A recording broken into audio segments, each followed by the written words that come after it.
could these GLP-1s help you stave off Alzheimer's? GLP-1s, I believe, are going to be a absolutely critical part of the story of how we stave off Alzheimer's in our society. Yeah, we get older every day. Got more wrinkles, that's okay. Yeah, we're laughing when we age. Life is like a comedy stage. And that's why we got Laugh Lines. Hello, everybody. Welcome to Laugh Lines. I'm Kim Holderness. I'm Penn Holderness, and this is our third one that's also on YouTube. Yes. I just call it a one. That's very eloquent of me. Yes. Our third, simulcast. This Laugh Lines podcast is aimed at making aging tolerable by trying to laugh at it, okay? So if you feel personally victimized by Bon Jovi being on the cover of AARP, you are welcome here. That's right. You are home now. And if you've ever said, why is this music so loud in this restaurant? Yeah. We are your people. Yeah. We are your tribe. I also think there's a medical explanation for that, and I want to explore that later We're going to on, explore so, that. yeah, Okay, for sure. and before we get to our amazing guest today, part of Laugh Lines is hearing from you on the Laugh Line. Get it? You can write us at, and I can't read the printer paper because my eyes are so freaking bad. I can do it. Okay. It's podcast at theholdernessfamily.com, or leave a voicemail. That's right. We have a voicemail. That's how old we are. 323-364-3929. Get your get your pen out of your pocket, because if you're our age, you've got one of those. But we've also got a link in the show notes for all that info. Yes, and upcoming episodes where you can leave a story is it perimenopause or dementia? Why am I losing my mind? Yep. And what are these weird sounds my body is making, and what can I do about That's going to be a fun one. That's going to be a fun one. Yeah. Okay. This episode today, we like to laugh, we like to have fun, but I'm going to say it's a little personal, right, babe? Yeah. We're talking about dementia and Alzheimer's. Now, your family, you've got cancer. We're cancer people. Yeah, that part, you have been proactive and careful about that. In my family, just personally from me, I've got some scary stats, right? 3 of my 4 grandparents had either Alzheimer's or dementia at the end of their lives. My dad passed away 2 years ago. He had severe dementia. My mom is what we would call the late stages at this point of Alzheimer's. Now, for my grandparents, their condition was shrouded very well by their kids, by my parents. So I really didn't see much of it until the final year or so. For my parents, it's been over a decade, right? They call it the long goodbye, and I know why now, because it keeps going and going. There have been some impossibly difficult conversations that we've had to have as well to get them into a safe place, and it meant restricting their freedom. It meant taking them away from their home of almost 50 years, and in some cases, taking them away from each other. If you're listening to this right now, you might be thinking, well, Penn, I know that sounds painful, but it's not your fault. Your parents, they should have been prepared for this and kept you from having to feel like this. Here's the crazy part. They were. Mm-hmm. They had crazy specific advanced directives about what to do at end of life. They were very specific and very vocal. Non-specifically and non-vocally, my dad told me about 15 times, sometimes funny, sometimes serious, if I start acting like your granddad, I want you to drive me to the beach with a fishing pole and leave me there. Yeah, he was serious. His requests got more graphic and more specific as time went on, and I'm not going to share them with you, but what you have to know is he was doing that completely out of love to try to keep me from having to go through what he went through with his dad. Bottom line, he was trying to spare me for that, but in the end, none of it mattered. Of course, my brother and I didn't do those things that my dad asked me to do. So the only other option we had was taking his and my mother's freedom away to find them somewhere safe. So I am coming to this podcast and wanting to talk to Dr. Isaacson, kind of in the same way my dad approached his middle-age years, like wanting to be ready and not wanting to subject my family to anything. However, there's so much more information. Yeah. He knew nothing about lifestyle. He knew nothing about prevention. And that is what we're going to talk about today. We have an incredible guest. He's a rock star in the world of preventative neurology. I mean, I'd never heard of the term before. I'd heard of Dr. Erickson, and we were very starstruck because Dr. Richard Isaacson, I said Erickson, by the way. He's one of the leading voices in the fight against Alzheimer's disease. Dr. Isaacson has dedicated his career not just to treating memory loss, but working to stop it before it starts. He's the director of research at the Institute for Neurodegeneration. It's a tough one. You want me to hit you? I've just said this so many times. It's the Institute for Neurodegenerative Diseases. IND. Yeah. And the director of the Preventative Prevention Program at Atria Health and Research Institute. What? Oh my God, I can't read, you guys. My eyes are so bad. And Dr. Isaacson's on the line listening. I know he's smiling and he's being fantastic. Okay, just you read it. I can't. My eyes are so bad. Okay. Dr. Isaacson is director of research at the Institute for Neurodegenerative Diseases and director of the Precision Prevention Program at Atria Health and Research Institute. According to the internets, he has more than 100 peer-reviewed publications. His research explores how personalized, evidence-based lifestyle interventions like nutrition, exercise, and cognitive training can help reduce the risk of Alzheimer's long before symptoms appear. Welcome, Dr. Isaacson. I'm sorry you had to sit through that, but welcome to the show. We're so excited you're here. Truly starstruck. That was amazing. That was like so much fun for me. Like, can you do that again? Like The whole thing? Just mess it up for you. No, it was great. Call me like Isaac Richardson. Like I love that one. That one's a good one. Make it your own, Erickson, Isaacson. But the thing is, we know so much about you. We've been reading about you for a long time. No, I know. Well, here's the thing. You, your official title is, you call yourself a preventative neurologist, right? That's what I do, yeah. And we live in Raleigh, North Carolina. We're very close to UNC, very close to Duke, the city of medicine. So people come from all over the world to come here. I've been typing preventive neurologist in the search bar here for 10 years. And I don't, maybe you can point me in a different direction, but it doesn't exist here. There's like a few of us. It's hard. It's just starting. Yeah. But it's coming. It's coming. The tidal wave. Thanks to you. You guys may like get the message out far and wide, and they're coming. Talk to us first. What drew you to focus a medical career in Alzheimer's? Because it's not sexy, let's face it. And then truly point that focus into prevention. Yeah. So, just like you, I've been affected by Alzheimer's, multiple family members. When I was in high school, my dad's uncle, so my great uncle Bob, was diagnosed with Alzheimer's. I did one of these kind of 6-year medical programs, these baby doc programs, University of Missouri, Kansas City, Go Kangaroos, the Fighting Kangaroos. And at 17, I'm in med school, wet behind the ears, got my lab coat on, every Tuesday and Thursday doing rounding in the hospital.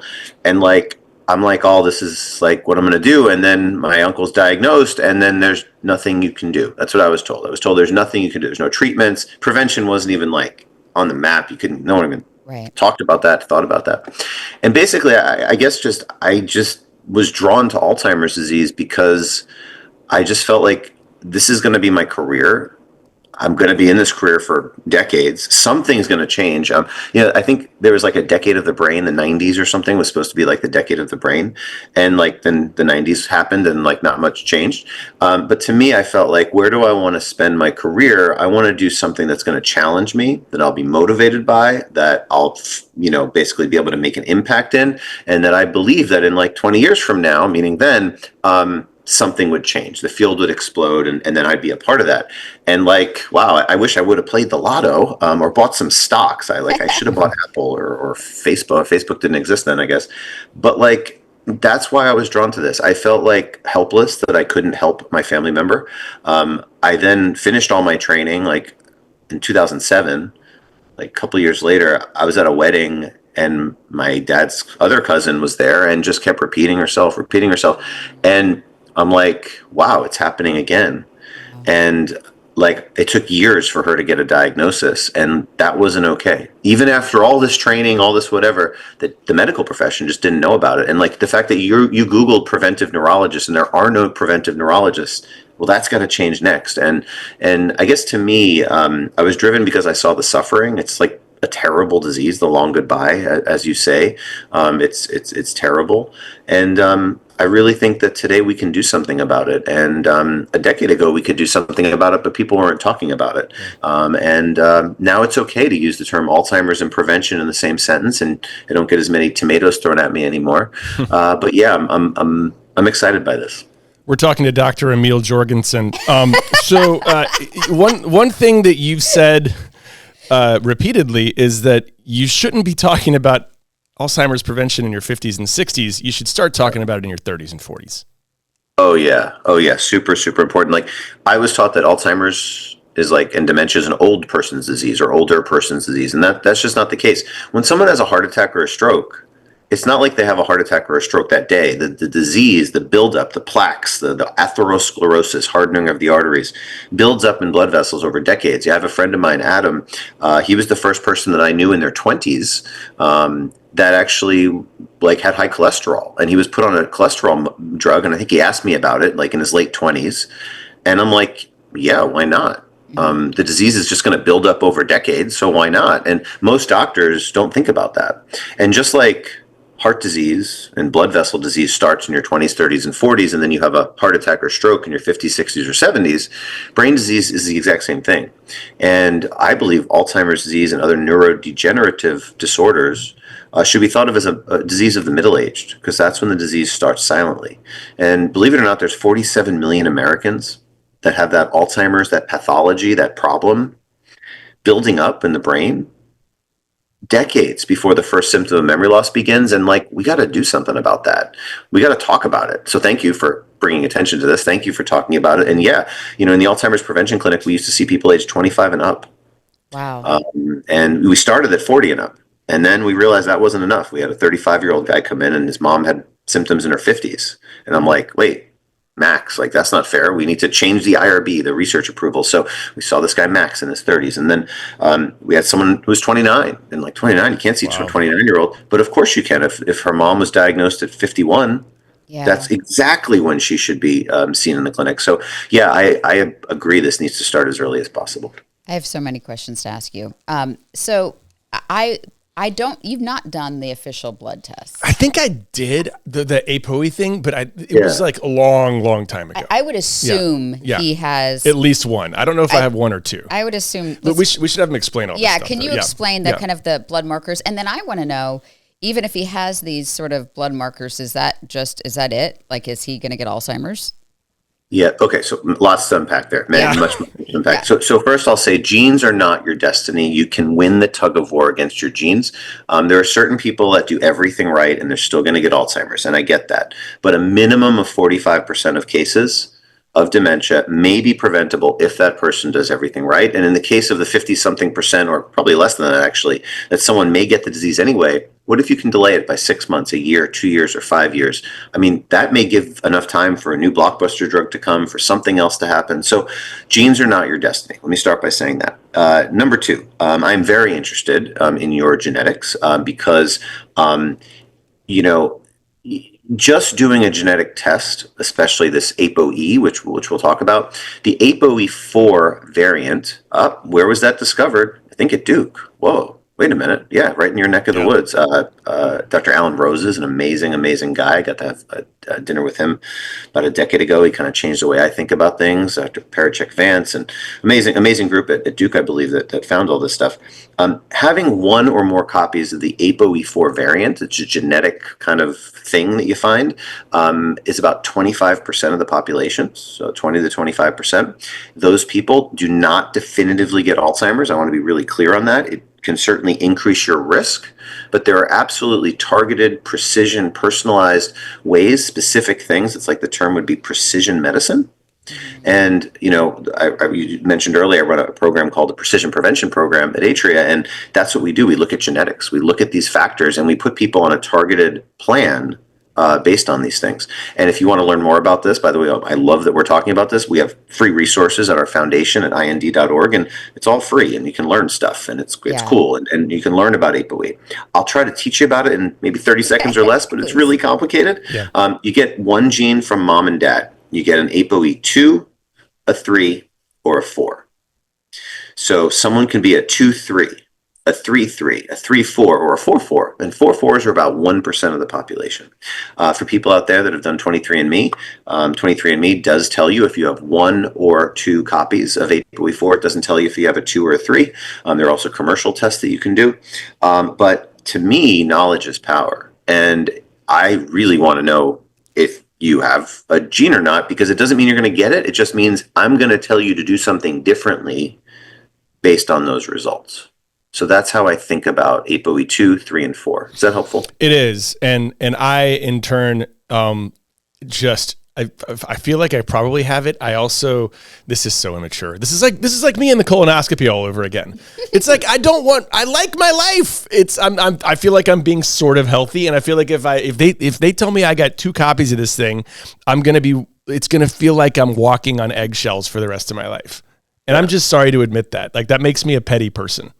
I get it, and I empathize with that. And I have doctors that are APOE44 that say the exact same thing, even though they know that they shouldn't really feel that way based on the science. Yeah, I agree that I shouldn't feel that way. Yeah, and it's listen, I have cancer. Like, I have cancer in my family and I have Alzheimer's, right? Those are the 2 things that I'm trying to solve for. And, I'm aggressive with cancer screening, and I'm, doing all the right things for Alzheimer's. And I think I know what to do about Alzheimer's, so it doesn't bother me. But like, cancer and cancer genes bother me much more than an APOE4.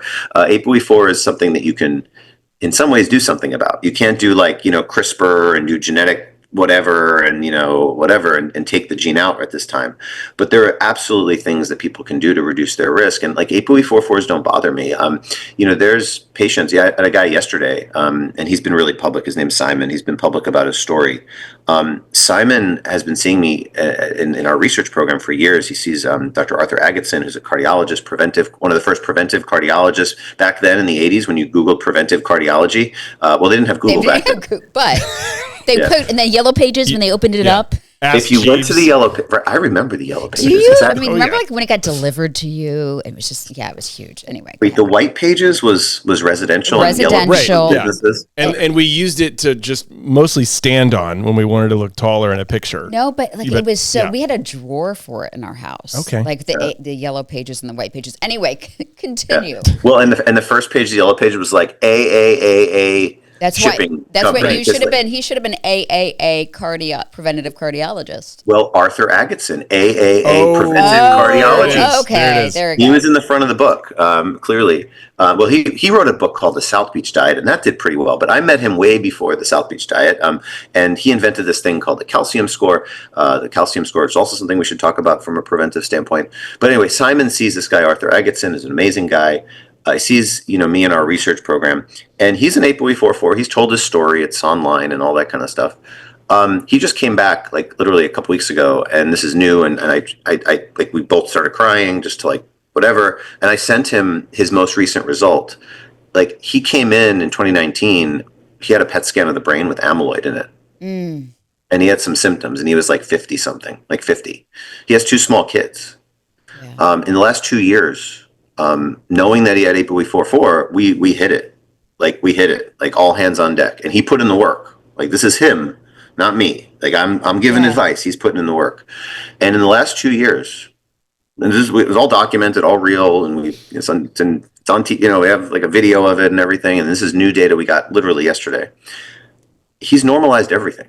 His amyloid and tau proteins are totally normal. His brain grew. Yes, that's real. His brain is larger now than it was 2 years ago. He looks freaking great. And like, I mean, he's an APOE44. He's in his 50s, early 50s, and he's winning. Right now, we're winning.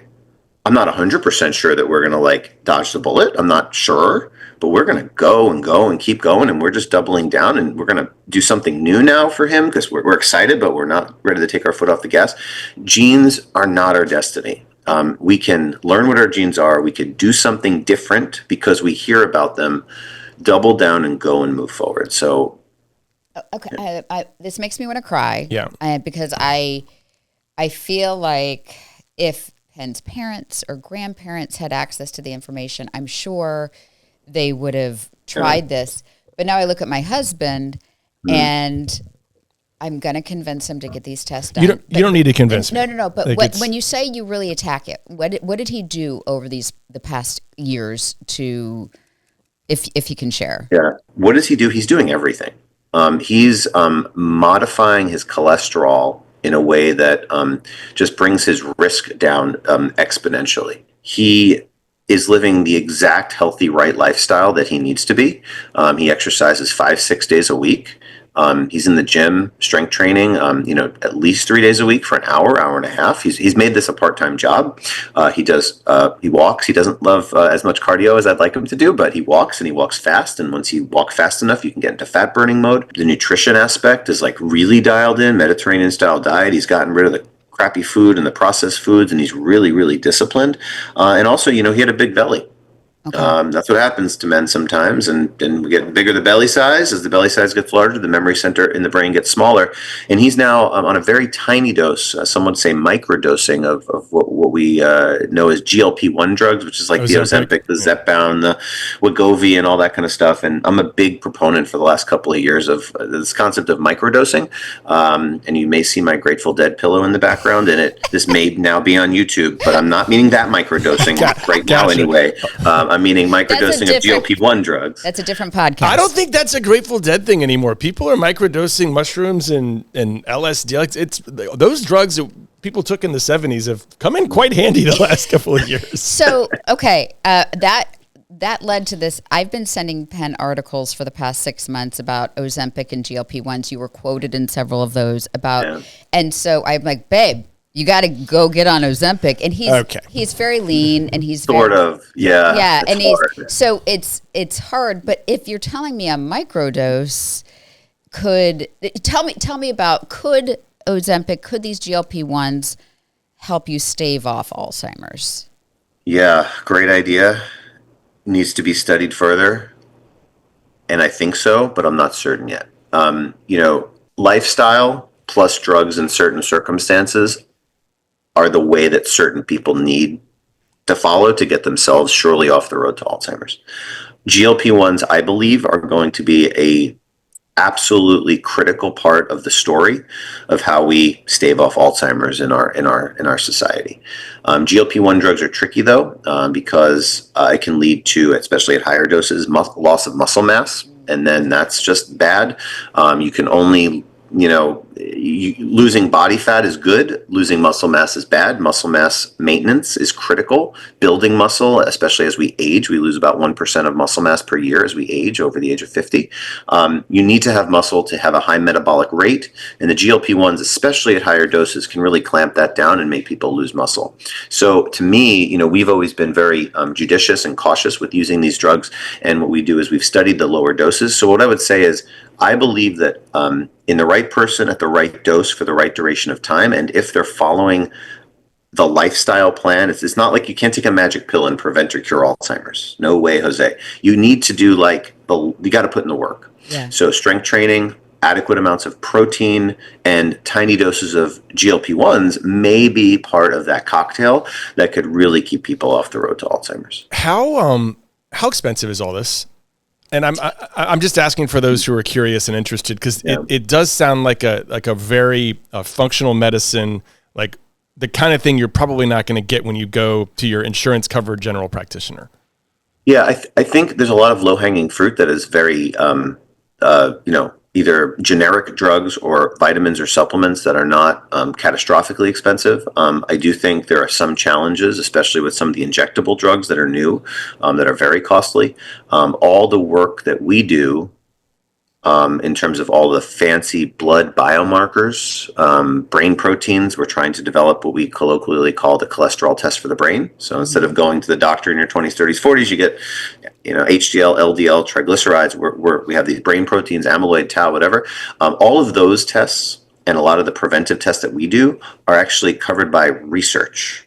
So there's no cost to people that participate in the research. So I want to make the distinction between clinical and research. Okay. The research stuff we do is really costly. Yeah. Like we're talking $12,000 for every blood draw, between all the blood tests that are sent, the processing, the equipment, the overhead, the assays, the personnel. Research is really expensive.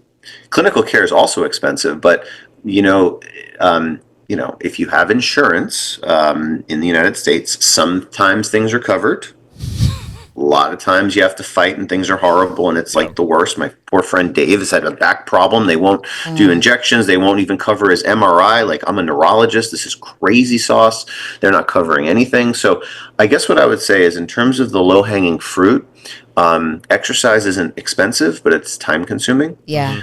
Eating a healthy Mediterranean style diet isn't trivial in terms of cost, and eating fatty fish, wild salmon twice a week is not trivial in terms of cost.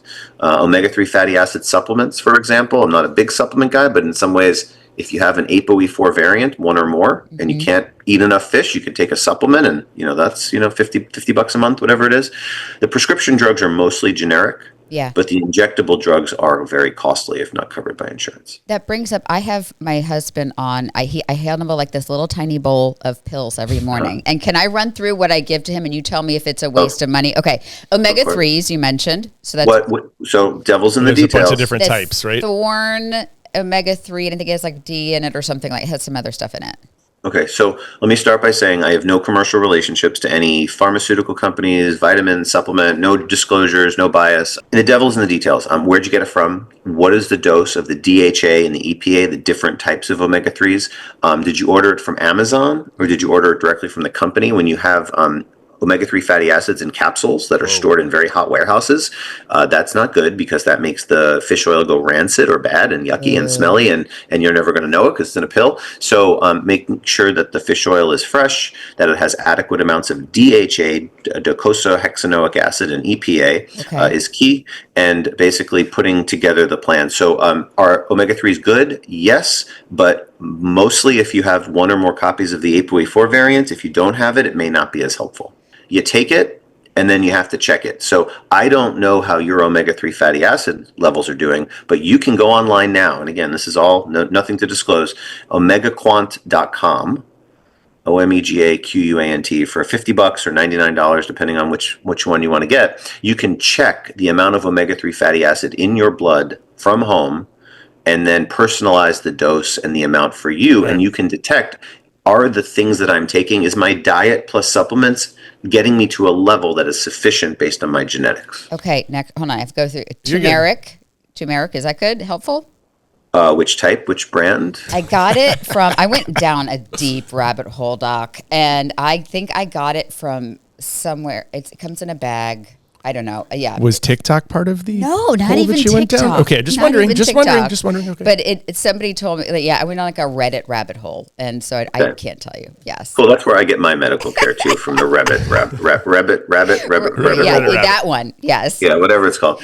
Okay, so here I'm going to sound like a broken record. You just thought I was just going to say yes, no. No. This is good. This is helping people. Cool. Yeah, and by the way, like I don't usually get these questions. So this is great, and this is like really good information. So I'm glad this is getting out there. So turmeric, curcumin, active ingredient, anti-inflammatory, probably works better in some people versus others. There is a research study that shows that in people with amyloid in their brain, when you take turmeric, a specific type of turmeric that is nanoparticles that can get into the brain, take it. Does it go into the body or does it get into the brain? The nanoparticle version of turmeric was actually shown in a study to slow amyloid accumulation in the brain. So the nanoparticle version is the one that I recommend. Theracurmin, THERACURIMIN, is the version that I recommend to people when they need it. And I don't make a one size fits all. It's not like everyone should go out there and start taking this stuff.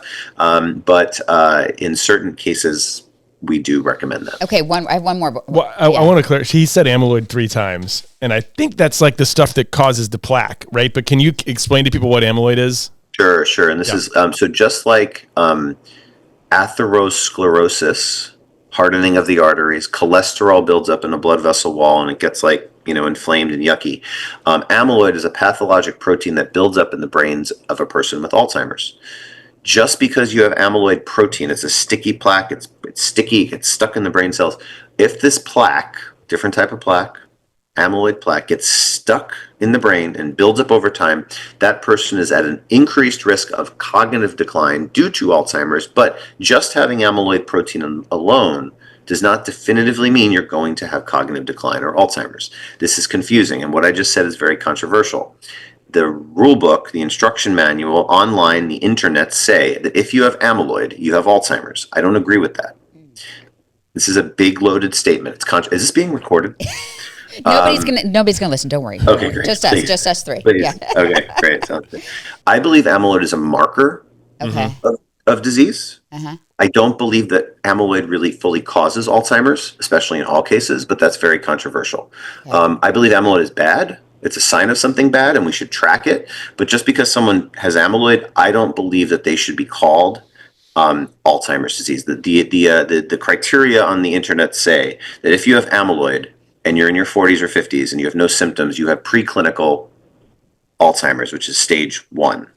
I don't really like that. I think you're at risk for developing cognitive decline to Alzheimer's. I think it's a risk marker. I don't think it's a definitive disease marker. And I get a lot of criticism for that. Okay. Do I want to get rid of amyloid? Sure. Do I want less amyloid? Absolutely. But it's not just amyloid. There's other proteins. A protein is called tau, and there's blood tests now that can track all this stuff. There's other proteins that we track too that are not just amyloid and tau.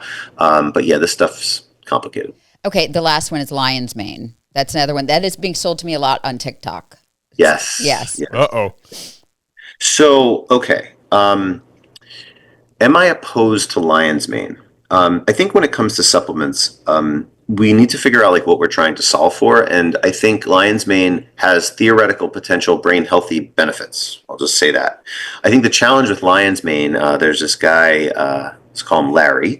Maybe that's his name or not. He did the same thing. He was on the TikToks and he was watching the videos and he's like, oh, lion's mane. He started taking this mushroom, whatever thing. And like his liver function started going like wackadoo. Ooh. And like, we would, oh, are you drinking too much? Are you this? And we start, and like all of a sudden we're like, oh my gosh, it's the lion's mane. It's like, so we stopped the lion's mane and his liver wonkiness like got better. So lion's mane is not something that's on my recipe for Alzheimer's prevention at this time because the level of evidence is like, I don't know. And there's a potential, whether it's low or medium or tiny, whatever it is, there's some potential for risk. So lion's mane is not on my radar. I'm not anti as long as all your labs look okay. But, I think it's just, not there yet. Okay, one more question. Okay, go. Then you can jump in. Are there other supplements that are? I mean, I know you're not prescribing. You're not our doctor, Sure. and you're not prescribing anybody who's listening. But Sure, are there sure. just supplements that wouldn't hurt for people to take that you would add in? So I really feel like people should be intentional about their Alzheimer's risk reduction plan. And I think if someone is adopting a supplement plan, or their wife is giving them a handful of supplements, or their partner or their husband is giving, vice versa. Yeah. I think we should pause, and I will answer this question. I promise. I'm just going. Yep. Around, because it's all about like the drop in the bucket, or like not peeing in the swimming pool, drop in the ocean. What's it called? I don't know. Wait a minute. I like peeing in a swimming pool. Yeah, you actually like doing it. Well, who doesn't? But like, I like the metaphor because it's just a little tiny bit, and it doesn't seem to really make a big difference. But it does. But for you, it's gross. Yeah, it's great. No, it's gross. Oh my God. Sorry, go ahead. Don't stand next to him. Whatever that is that an aphorism? Yeah. Is that a saying? I don't know what these metaphor. I was bad at English, but if you're not exercising on a regular basis, if you're sleeping 5 hours a night, if you're eating crap, especially right before bed, and your glucose is spiking, if your blood pressure, your cholesterol, and your blood sugar are all over the map and you're not seeing a doctor regularly, you can take all the supplements you want, and you ain't going to get any progress, in the fight against Alzheimer's disease. So it's totally cool. We're talking about supplements and vitamins and all that kind of stuff. And I'm not pro vitamin or anti-vitamin. I'm not pro supplement, anti-supplement, pro drug, anti-drug. I'm pro evidence, and I'm pro individualizing a plan for a person. Yep. And, for anyone there, out there listening, I care more about like, what is your blood pressure, your cholesterol, your blood sugar, how much exercise, how much sleep, like, are you stressed out? What can you do about it? Are you keeping cognitively engaged? Those are the things I care about the most. Okay. And then we're going to recalibrate. And then, okay, let's do the other things. Like this element here of precision medicine or personalized care is what we really try to advocate for. Know your numbers. Right. And then take what you need to optimize them if you can't get it through diet or through behavior. This is all great. This is all a lot.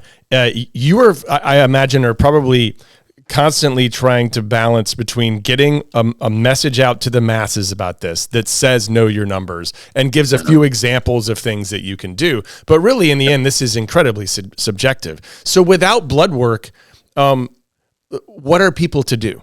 I mean, maybe go get blood work? Our mission, and my mission personally and professionally, is to try to democratize access to this care. Yeah. That's what I do every day. Most of my day job is uncompensated. I'm at the foundation. I don't take any compensation because I'm trying to spread the message. Like, we have the software. We just proved the software to work in an NIH funded randomized controlled clinical trial. It's free, totally free. retainyourbrain.com showed that if you go to this software and you go in and it tries to simulate the Alzheimer's prevention clinic experience, where you go and do a risk assessment online, you take a 15-minute risk assessment, the software learns about you, you take a cognitive test on the software, it's all like automated care, and then it's like a virtual neurologist in your pocket, where basically the rules that we've taught it through a little bit machine learning, AI, whatever, the software will guide you through risk reduction interventions and then track you over time.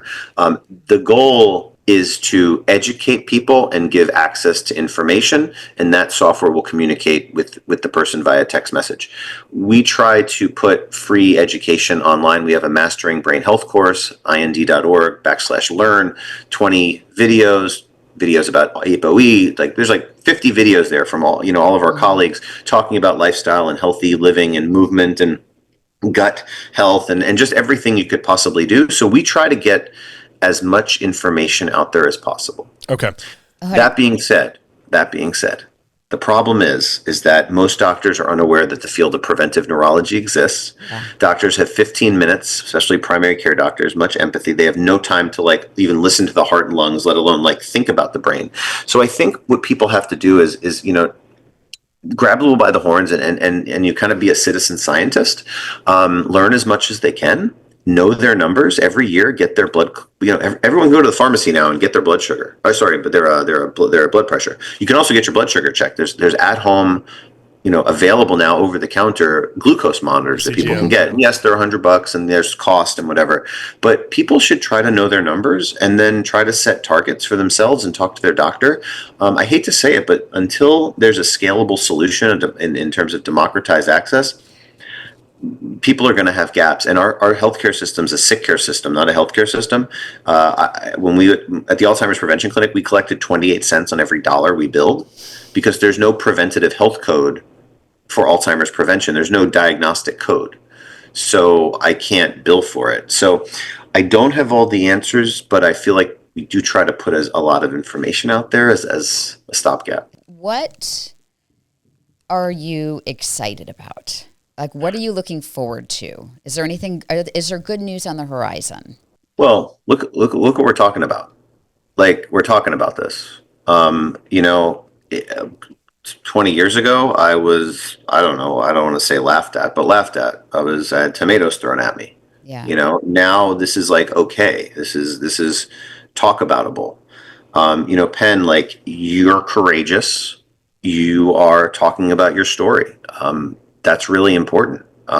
This is a vulnerability. There's stigma here. People listening could say, oh my gosh, wow, he's doomed. Wow, I'm so worried now.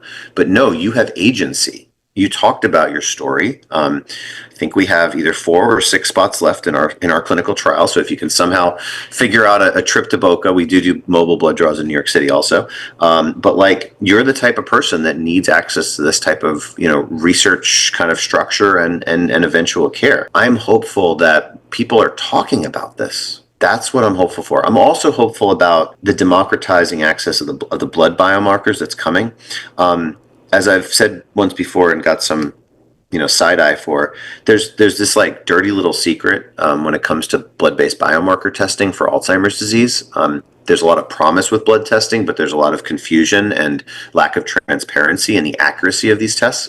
At IND, what we're doing is we are not just developing our own tests, but we're running the same blood sample on every instrument that we can get access to. We send it to St. Louis, and we send it to Indiana University, and we send it to Europe, and we have a lab that we run everything, and we run everything in duplicates because we need to figure out if you run it twice, you're going to get the same result. So the thing that I'm really excited about is having an objective measure rather than a subjective measure to say, oh, you're taking omega-3 and curcumin, right? Mm-hmm. And I'm exercising, but I feel better. Am I doing better though? And to have an objective measure like a cholesterol test for the brain that can be tracked over time, I'm really excited by that too. So those are the two things. I need you to continue with, you're really good at this paradigm shift. I'm just noticing that about you. You've got a positive way about you for a disease that is impossible to take the positive out of. You can't say, oh, well, at least, I mean, we're doing something at the end of the show called the top 5 funniest things that happened to me with Alzheimer's. And that's about all I can do. The reason for that is because if we don't laugh, we'll cry as members of these families where this has happened. But I need you to keep that vibe going for me and tell me that it's going to be okay if I go to this test and you're like, whoa, holy crap, you're done for. He's not going to say that. Dr. Jorgensen's not going to say that. But that's what I'm afraid that Dr. Von Magnuson is going to say. Love that. This is not like I'm trying to be like cheerleader motivator over here, or like But you're a good one. Sugarcoating anything. There's nothing that I could check where I'm going to say, am I allowed to curse? I'm not going to curse. But, no, you can. Yep. Okay. Like I am not going to say, oh, SHIT, look what we just found. You are effed. It's just not going to happen. I don't check for early onset genes. There's like 1% of like minimal amounts of cases where family members have onset of symptoms in their 40s and 50s. Like I don't get that from you. I get from you, this is a late onset thing, and this is 60s. More likely due to APOE. You have a specific phenotype where you're tall, I believe. I can't tell exactly, but I believe you're tall, you're thin, light hair, light eyes. People that know me in my circles have heard me say this 100 times. You are like a specific phenotype, and you just fill a pattern, and I can name all the people, and like I think I know what we're going to find, and it's not a big deal. It's like, let's just go and let's just do it. Genes manifest like the physical of things. Women, this is important. I really want to touch on this. Women with the APOE4 variant, at least one copy, especially 2. Their critical window of opportunity and their biggest risk phase in their life course is the perimenopause transition. One of the things that we could do to impact public health and brain health more than anything else in the United States or around the world is to pay attention about perimenopause, and that it's actually a neurological disease just as much as it is in a lot of ways as a medical disease or a GYN disease. Women who have APOE4, if someone out there has it, talk to your doctors. And if you are suffering with perimenopausal symptoms and you're on the fence about being on whatever, and there's considerations, I get it, like this and that and the other thing. And just estrogen is a protective hormone. There, I said it. I try to be really conservative about this stuff, but hormone replacement therapy in women during the perimenopause transition in a woman with APOE4 is really impactful. Head injury is also something that I want to be a little bit more cautious of in kids with the APOE4 variant. Wearing a helmet every time they bike or whatever, and going skiing, just put the helmet on. There's a chance, not certain, that if you have APOE4 and if you have a head injury, maybe you're at higher risk of something. Finally, with kids or anyone, APOE4, eat fatty fish. At least, and maybe not take supplements, but like get fatty fish into the diet. Even if it's once a week, it's better than nothing. And there's mercury and there's this, and you got to be whatever. But doing those sorts of things are critical, just for protection from a child or younger person perspective. I feel like I'm going to have to go back and like re-listen to this and like take notes and absorb all of this because it has been so good, and I could talk to you all day. I have 2 quick questions. I have so many questions, though. I have like 10 pages of questions. You look like you're apologizing. No, you can ask as many questions as you want to. It's a podcast. He has a job and he has student loans. And I just want to be like... I have to drop off a urine sample to the vet for my cat. Aside from that, I'm good. Okay, got it. That's what I got on my agenda. Important doctor over here. Yeah. So a lot of people in his family also have ADHD. Is there any sort of like executive function Alzheimer's connection? Sort of. Great. So no, not in a bad way. You fit a phenotype, man. It's like this ain't rocket science. I'm a pattern recognition guy, and like I know you. I see you. I've seen you. I've whatever you. Yeah, you just have this. So it's atypical Alzheimer's is what the pattern is. Atypical means that when you do cognitive testing on people with Alzheimer's when they have learning disabilities, there's a great paper by Dr. Alon Seifin, who was the lead author on this over a decade ago. And it does not cause Alzheimer's. It just causes Alzheimer's to look differently. Oh. And people can kind of get cognitive testing done, and the cog tests say, that person's fine. But actually, it's a different manifestation because there's a term called neurodevelopmental diversity, that people with different brains develop differently. For example, people with 2 copies of the APOE4 variant have a brain that is actually smaller at birth. They have to undergo adversity. It then gets larger. They then learn, and then they have like really cool brains because they had to like overcome like challenges. Learning disability brains plus APOE brains manifest a very specific phenotype of Alzheimer's, but it does not increase risk to my knowledge. And taking ADD drugs also does not increase risk, again, to my knowledge. My last question. Okay, alcohol. Oh yeah. Intake. Yeah. Where do we sit on that? Yeah. This is not a fun one for most people, but controversial. I'm just like a way less is more with alcohol. Alcohol to me just doesn't make any sense for brains, especially, here we go again, APOE4 brains. Yeah. APOE4 brains are specifically susceptible to the negative effects of alcohol, smoking, poor diet, sedentary lifestyle, low omega-3s, all that kind of stuff. Sleep problems too. If someone does not have an APOE4 variant, is drinking in moderation okay? Possibly, but what is moderation? And when do you drink it? One drink with a meal at 5:30 in the afternoon for an early dinner and with a big meal doesn't mess up sleep because you're going to drink it. You're going to metabolize it slowly. It's not going to impact sleep cycles, and the amount of carbs will be kind of calm down in terms of any spikes because you're going to eat food with it. Someone that has 2 or 3 drinks right before bed, within an hour or two of bed, the glucose spikes, the sleep is bad, and there's the toxic effects of the alcohol. So it's not just about how much you drink, it's about when you drink it and how you drink it. So alcohol is complicated, but I'm a less is more kind of guy. Yeah, no, that's not controversial. I've never heard anyone say anything different. In fact, that was like the first lifestyle change I made a few years ago. Yeah. And I'm not perfect, but I have like a target number, and I've discovered non-alcoholic beers, and our son calls him a non-alcoholic because he just drinks non-alcoholic beers all the time. Not all the time, but not all the time. Definitely more. So all right. So sleep, really important. I thought and I was wrong that you could just power through stuff, mind over matter, and not like my sleep's good now, but with the kids, but sleep is critical, and during sleep, that's when the trash gets taken out. You've heard of the blood system, the bloodstream. You've heard of the lymphatic system, which is the fluid that gets rid of infection particles. The glymphatic system is is where the trash gets taken out. And the garbage truck comes at night during deep sleep and takes out the amyloid. So amyloid is a protein that builds up during the day.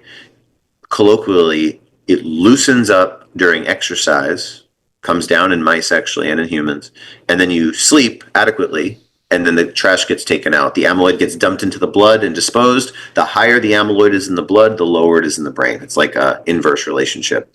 So without making a plan for sleep, prioritizing sleep, you could be doing everything right and still be at reasonable risk of Alzheimer's disease.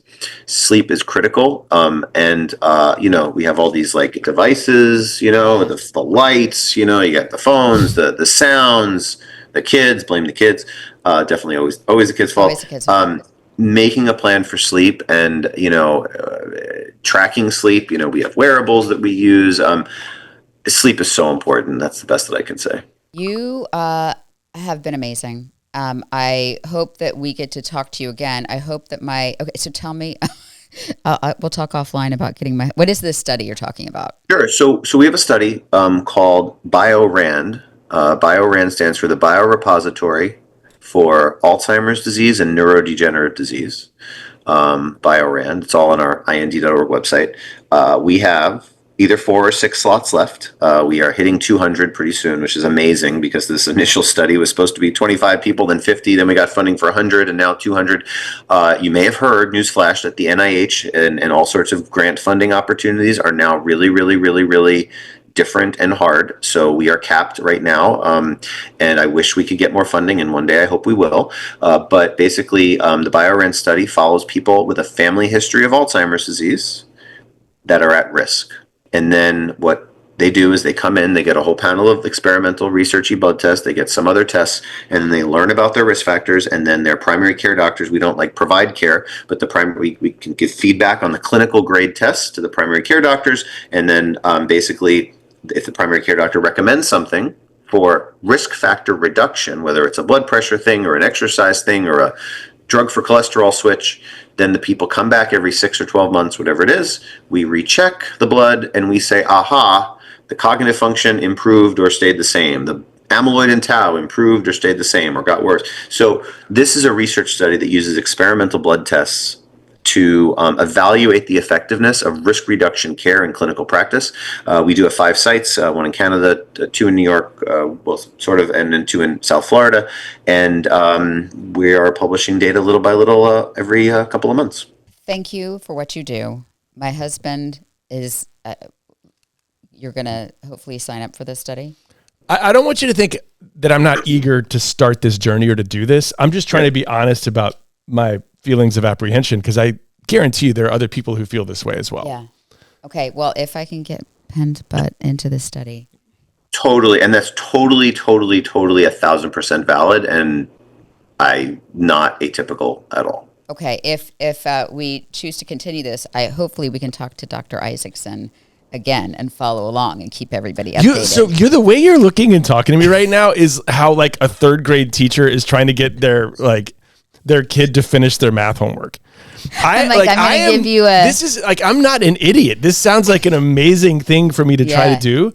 I'm just like, I'm going to be 100% open and honest about all of this. Yeah. It's like, I don't want to feel like a ticking time bomb, even though I know somewhere deep down that I am. Like it's so we do have provisions for this. So first of all, people don't find out their research biomarkers because they're research. So that's number one. You're not going to know most of the results. Okay. The only results we're allowed to share based on our research approvals are clinical grade results. And people do not have to find out. About 10%, give or take, decide not to find out what their APOE4 is. And that's okay too.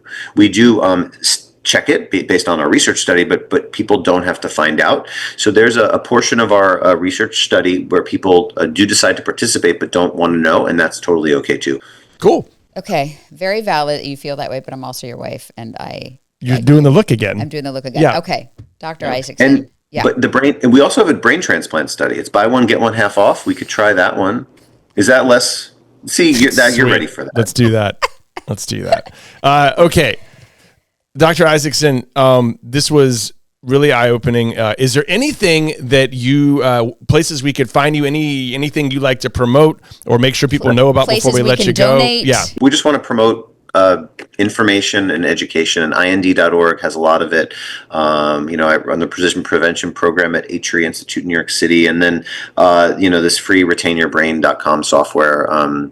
Can sign up, and there's just a lot out there. And if someone's listening and you're apprehensive, that's okay. Deep breaths, but I urge you, fear is a paralyzer, and just get educated, get informed, and go at your own pace. But there's a lot of information out there that may help. And if a generous person is listening and wants to make a donation, do you accept donations? Oh, gosh, please. Yes. ind.org. Like, please. Why am I not even, that's what I should have said first. Yes. Okay. We are a 501c3 nonprofit. Please help. If you have a wealthy uncle, anything helps. 70% of all of our research funds are philanthropy. And in 2026, based on the current landscape of grant funding, we need help. We need help. We'll make sure that is distinguished in the show notes, and we also do a blog that goes on that. We'll make sure that's Awesome. a really important step. And thank you for doing this work. I know you still have student loans and you have all this stuff, and you're doing all this stuff without a fee. Like, you could be you're in South Florida, you could be in plastic surgery and making buttloads of money. Well, I have a Botox clinic around. There it is. See that? There it is. No more student loans. But thank you for doing this work. It's really incredible. Of course. And thanks for spreading the message. And I really enjoyed the conversation. That was amazing. I'm kind of speechless. I had 5 pages of questions to ask him, and I got through maybe 1. How are you feeling? Good. Okay, fine. So this is something I've been familiar with and dealing with since I was 14 years old. First time, earlier than that. That was, my grandfather died when he was 14. I'd say we found out when I was 12 or 13. Yeah. Because like I said in the beginning, my family, they did a great job shielding it from us. So I've been around Alzheimer's for 38 years. And it sucks. And I'm saying this with laugh lines behind us. So we're gonna put it out there anyway, because it's that important to me. I feel like a lot of my fitness, a lot of my general health habits, my friends have told me you're really healthy. That's the reason why. Yeah. It's trying to outrun this thing. right? But I know that even though I have worked hard and I've worked harder in recent years, I just know that I'm going to go down there, and I'm going to go down there if they'll invite me. And it's going to say that no matter what you've done, here's the type of person that you are. Like he started saying phenotypes, and I just I had a pit in my stomach because I know there's something going on inside my body. I've known it since I was really, really young that is conducive to this disease. I also know how bad it sucks. I'm struggling with the number one most important thing, which is not wanting to put my family through this. And number two, being a generally joyful human being who's having a good time with life and wondering if that gets like really heavily affected by either news about this or by just being like constantly reminded and afraid that it's coming and it being confirmed. You know what I mean? How about this? I'm just telling you how I feel. No, it's not that I'm not going to do it. No. I'm not, and everything you're saying is valid. I'm not trying to talk you out of this at all. But worst case scenario, okay, we've already cut back a lot on drinking. Let's say we cut back a little bit more. I can definitely cut back more. Yeah. I can cut back more. Okay, we go to, the blood sugar. We really didn't get into on this, but it's a huge marker. So let's say I am the sugar person in the family. Like, I would love a partner in this quest because I need to do this stuff too. What if we dedicate ourselves to like a Mediterranean diet, like he was saying? We really go low alcohol. I need to ditch the sweets and the sugar. Yeah. And we take some supplements, and worst case scenario, you feel better. Yeah. I mean, he's like everything he was saying about the lifestyle stuff, like eat more fish. Okay. Yeah. Eat more salmon. That's like my favorite thing to eat. So even if you can't outrun it, God forbid, maybe you've extended the runway a little bit. So there's that. And you feel good. So, I'm like down to clown. I don't think that's the correct. That's not healthy. Probably need to put that in our Gen Z learning kit. Down to clown on eating a Mediterranean diet. No. No, I love it. I don't really care for cheese. I don't eat dairy. Good. Like I feel like I've been pretty healthy while also having occasional fun. I'm just like a scared third grader that I know I'm going to get my report card back and it's going to be crappy. And I'm super competitive about that kind of thing. Okay, let's do it. Let's make it a competition. Okay. Okay. Wait, are you going to do this study? I don't have a family history of Alzheimer's. Sure you do. You married in. Oh, you have to have a Yeah. Yeah. Okay. We're not siblings. That's true. I know how it works. All right, let's do our show-ending fun stuff. Okay, what fun. Do you want? Okay, wait. Penn always has a top 5 list. We skipped to the last 2 episodes. This is him. This is Penn Holderness who came up with this category. So I haven't read these, but Penn, in an effort to make this episode about Alzheimer's fun. Okay, these are the top 5 funniest Alzheimer's things I have experienced. Because Alzheimer's is hilarious. It's hilarious. Number 5, my dad introducing himself every single week to the woman who cuts his cheese at a supermarket. First of all, pretty funny that my dad went to, and maybe there's something that we could learn about this with lifestyles. He loved American cheese. But he liked them to cut it freshly. At the deli. Did you know they have a block of American cheese that you can cut freshly? Until I met Haywood Holderness, I did not know. Yeah. I thought that American cheese just came like wrapped by Kraft. I thought it was born of the cow. So every single week he goes to the counter. Same woman, Friday afternoon. Same woman at the Harris Teeter. And she goes, "Oh, hi, Mr. Haywood. You like it extra thinly sliced?" And he's like, "Whoa, how did you know that?" He was so stunned. Sweet man. So either he was flirting and just wanted to act like silly like that. But I believe that he just wondrously surprised every time that this woman knew that he wanted to cut American cheese like a 1/4 inch thick. Not very thick. Okay, number 4. We have, you're going to hear about this a couple times. My mom's in a memory care unit, like one of these homes for people who have Alzheimer's. And there's some like really fun stuff going on. Yes. Like stuff that like makes you smile. There's this this is Hope for the Future. There's a guy, I'm not going to say his name. We call him like the Forrest Gump of the group. I have never seen him not walking. Yeah. And I'm there for hours at a time. He's constantly walking. And he always, if I'm standing up, he'll walk next to me. If I'm walking, he'll walk beside me. Very nice. Always says hello. Always introduces himself. Number 3, the last time that my mom laughed that we are aware of was because I farted really, really, really loud. It was about a year ago. And we thought, we've sadly had a few calls of like, this is it. But it was about a year ago, and we thought this is what it. And you sat on her bed and farted, and she went. Yeah, that was it. It was great. That was awesome. Last time she farted. Or last time she laughed was when I farted. She's probably farted since then. Okay, number 2, my dad. I'm gonna attribute this to Alzheimer's because I'd never see him do it before. Yeah. He would like grab my mom's ass in public places all the time. So they ended up in the same. So they were separated for a bit, and COVID made it really hard. But then they ended up in the same space, which was great. Okay. Okay, and number 1, I don't need a piece of paper for this. We had a Christmas party one time at the memory care, and I don't know if have I told this story on the podcast yet. I don't know, but it's worth repeating because it is one of the most joyful memories in my life. So they brought a musician who came and sang, and it was fairly, these things, like no one's really going to participate. And they wanted to do like something where the families participated. And so they knew they had a musical background, and they came up with, they're like, would you help lead us to the 12 days of Christmas with everyone? I was like, okay, sure. Why not? Let me set the scene though here. So it is people in memory care. Most people are not mobile on their own.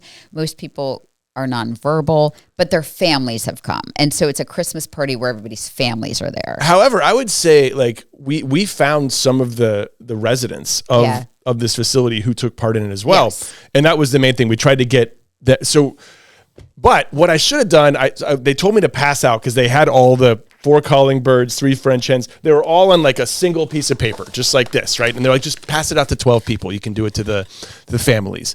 And so I gave a couple of them to like sons and daughters and husbands, but I also gave quite a few of them to Alzheimer's patients. So they were all, so we got through it. It was like, and so I would sing, on the first day of Christmas, my true love gave to me. And then I would point. And so they just obviously did not remember when it was their turn to sing every time. It is like a recall song, which is hard when you have none. But something, the 4 calling birds guy was amazing. He had like a New York accent. He was like, 4 calling birds. And every time he was with his kids, and he would be in the middle of a conversation, and we'd all stop and wait for him. And he'd be silent. What? 4 calling birds. And mom was, because she has a beautiful voice, she was 5 golden rings. Yeah. She crushed it. It was a funny story. This is not funny, but my mom could sing way after she could talk. Yeah, if she after she could lost her ability to talk, she could still sing. But we had these 12, I had to get through these 12, and we got through all of them because something wonderful happened that all of the families were laughing. Yeah. Because you're allowed to laugh when you're going through this, and it made all of their relatives laugh as well. So we were laughing at ourselves. We were laughing at our situation. Like something in their brains thought it was great too. And laughter was this like incredible medicine for a bunch of families at this Christmas party that is inherently unbelievably depressing because we're all here for the same reason, and it's really bad. But if you ever want to try to do the 12 days of Christmas in a memory care unit, I wholeheartedly recommend it. 10 out of 10. Because everyone had an awesome time. Oh. Okay, so that was the funniest thing about Alzheimer's. The Penn Holderness Guide to Dealing with Trauma. Make it funny. Hey, you know what? We do have some other segments. Yeah. Do you want to do one more, 2 more? What are we feeling? Okay, we have this segment we're calling non-sponsored. I'm going to show it on camera if you're watching on YouTube. Oh, yeah. Penn and I celebrated our 20th wedding anniversary. And when we go out to dinner with each other, it is hard not to talk about the kids or work because all we do is work and have kids. And we love each other and we love our kids and we love our job. But, and so we went to this really fancy dinner, and a fancy dinner takes like an hour and a half. So I bought the game. I always say her name right. Esther Perel. She has a game. It's on Amazon. It wasn't cheap, but it's called Where Should We Begin? A Game of Stories by Esther Perel. And so it's a conversation for couples and friends, and it's supposed to be a game. So I literally, in my little purse, I brought 20 cards to dinner with us. And there are some sassy ones. Like there's some like little spicy ones. I didn't bring those. But it's like my guilty pleasure, the best gift I ever received, I'm most proud of my family for. I would ask like, I'm most proud of my family for, and we did extended family, like way back family, not just our core 4. And that got into a lot of talk about resilience and all this. So we only went through a few of the cards, and it took up an hour and a half, and it was fascinating. So I recommend that for, especially, we've known each other for a really long time, and I thought that was great. It's been a minute. It's been a minute.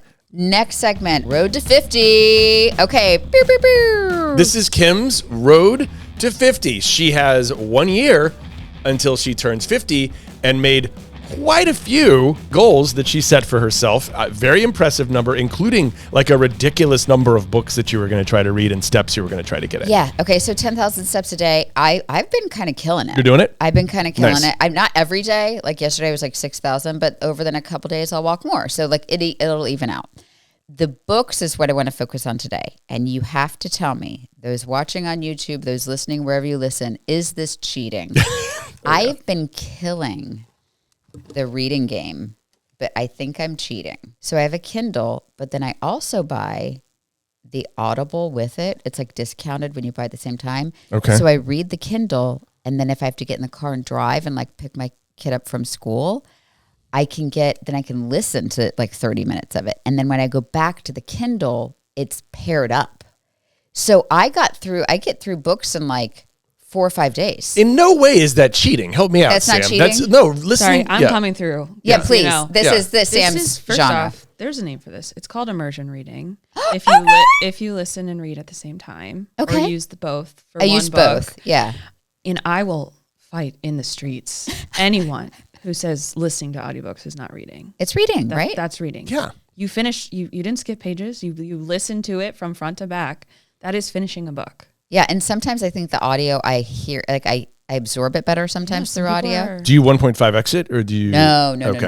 I like to hear it all, like the accents. I like, there are some books I enjoy. I started reading Tom Lake like last year, and I loved Ann Patchett. So I was like, but the read was a hard read. But then I heard Meryl Streep narrated it, so then I listened to it. Oh yeah. 10 out of 10, but the read was different, because sometimes they're better on Audible. So as an update, I've been crushing the walks. I've been crushing the books. I was going to focus on an act of kindness every week, and I have been doing that. I have been like looking for ways to just be nice to people, and it's been in little moments, like, Okay.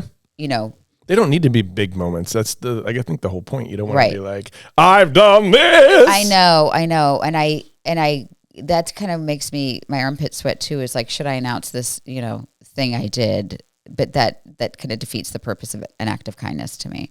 So the only thing I'm not crushing it on is I wanted to do an unassisted pull-up, and I did one recently by just hanging, and I could barely hang, and I've not done anything since, and that's been 2 weeks. I've worked out, but I've not done a pull-up. This guy's got all the equipment that you need.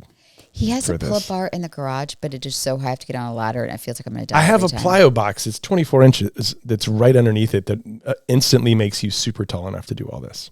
Okay, I'm just making excuses. Yeah. Okay. But you're doing everything else well. If you pull off all of these, I'm going to be really impressed.